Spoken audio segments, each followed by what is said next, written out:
I'm standing next to a mannequin too of Marion Twiggs Myers. Now, it's because of Marion Twiggs Myers that we have the name Fort Myers. That's how the city got its name.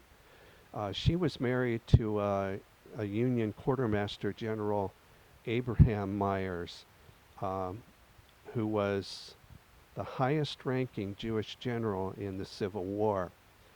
And he was 27 years her senior when they married. Her dad was actually a Confederate general also, General Twiggs. He was an elderly man at the time, so he only served briefly at the beginning and then retired.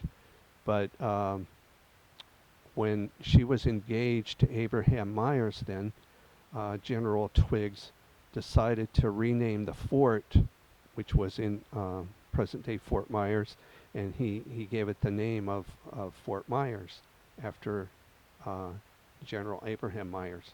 So it's because of her marriage and her dad's uh, blessing to marry Abraham Myers that Fort Myers was named.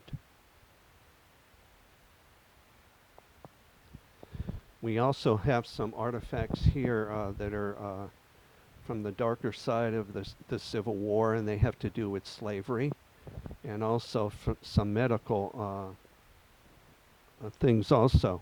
Um, the knife, the long bladed knife there, has a serrated blade on one side for cutting through bone, and the other side is a knife blade. So that was the kind of knife that was used by the medics in field surgery for sawing through bone.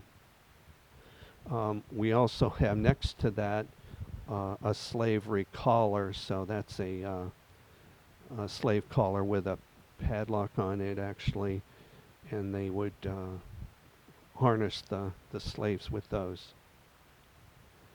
We also have from slavery items here that came off a plantation um, near Lexington, Virginia, in Western Virginia.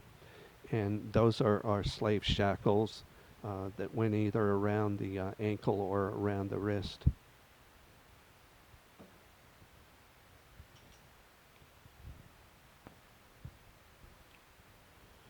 We also have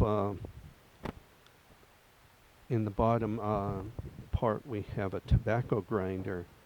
So during the war, uh, some of the troops that were on the fringe lines or the sentry lines between the trenches, they would trench lines. They would actually bargain with each other, barter with each other, and trade back and forth.